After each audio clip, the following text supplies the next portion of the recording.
Little update on the trailer. So we could tell that there was water damage behind the walls by, getting up close to the window frame of the front area, just like this. And looking back there, we could see that the paneling for the window up here had a lot of warping. Kind of like looking like I just did on that last window. And so we knew there'd be water damage. Now we took off the paneling that the previous owner had put up, and we found this stuff which matched the kitchen.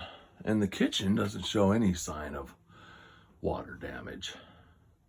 Really nice. So I kind of think someone put up wallpaper. The original paneling probably looked like something like that underneath the wallpaper there. We got the nice wood paneling look kind of, and then someone put up wallpaper in a previous generation, and that's great. So the kitchen we think is solved. The dining room we think is solved. We really don't think there's too much water damage, but now that I look under here, I see a little, maybe someone patched that. Who knows? Maybe they just did a bad job. You can see a little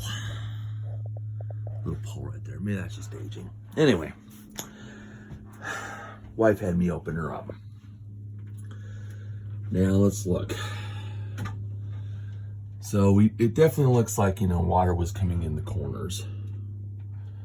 A lot of this seems to be holding up fine. Probably just needs to be cleaned and painted. The missus is concerned about this bottom corner here, which to me it looks like it's probably still structurally sound.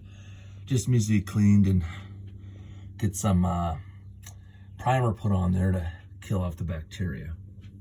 But the wood came off really easy around here.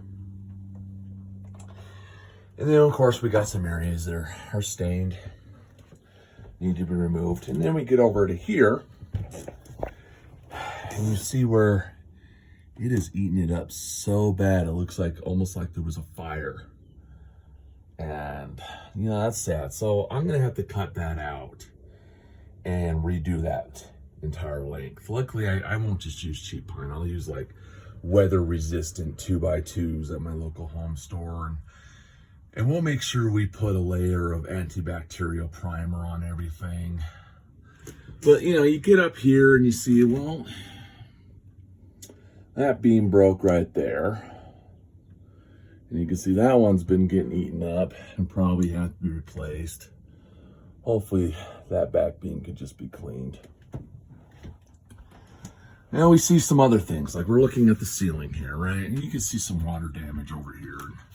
Oh, it's soft, it's wet. This is coming down, right? But it's weird because you get over to down this side after this panel, you see the little bit cross barrier there. You get this side. Oh, it's solid. It's beautiful. Sorry, I'm patting around, not getting everything in camera.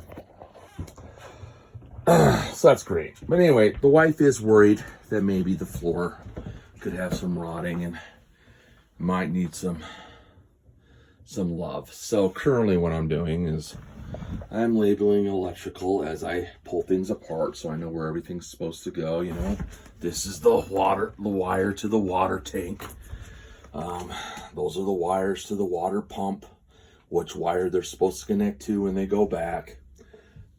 And so all this is going to get ripped up, and I'll probably pull up this one board just to make sure we don't got any, rotting under the floor. But to me, it feels mostly solid. I don't think there's an issue.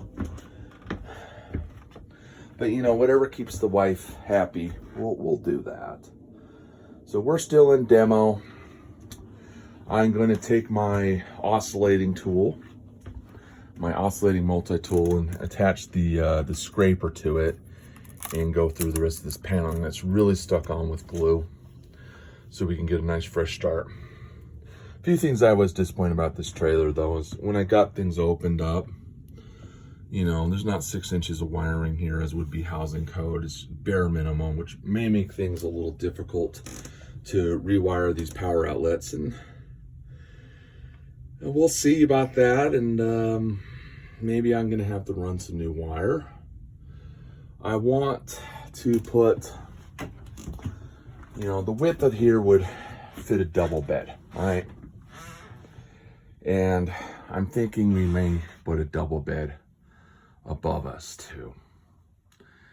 But that means, you know, these 2x2s really only want to hold about 250 pounds of weight, and that goes the same for the roof.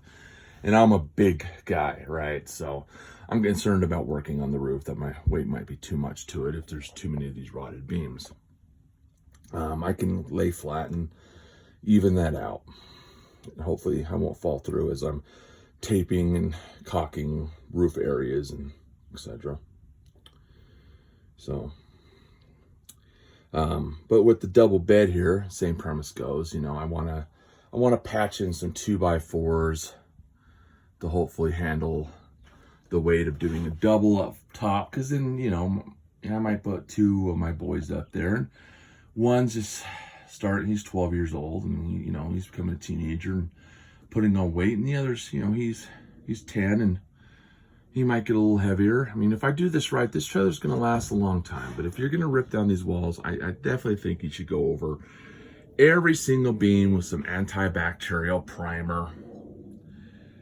Even if it's good, everything you replace, you know, just so that you're not going to have to worry about it again in the near future.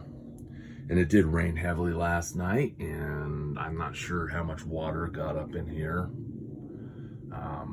I do know the outside of the camper was pretty soaked, and I do know condensation was forming on the ceiling here when I walked in. Seems to have dried out. That should go away when I put in the new insulation. Okay, folks, I'm gonna go back to work, label wiring, and then get all these utilities out so the wife can investigate the floor better and make her happy that this camper is going to last hopefully our lifetime. Okay, talk to you later. Like and subscribe. You probably won't, but you know, I don't blame you.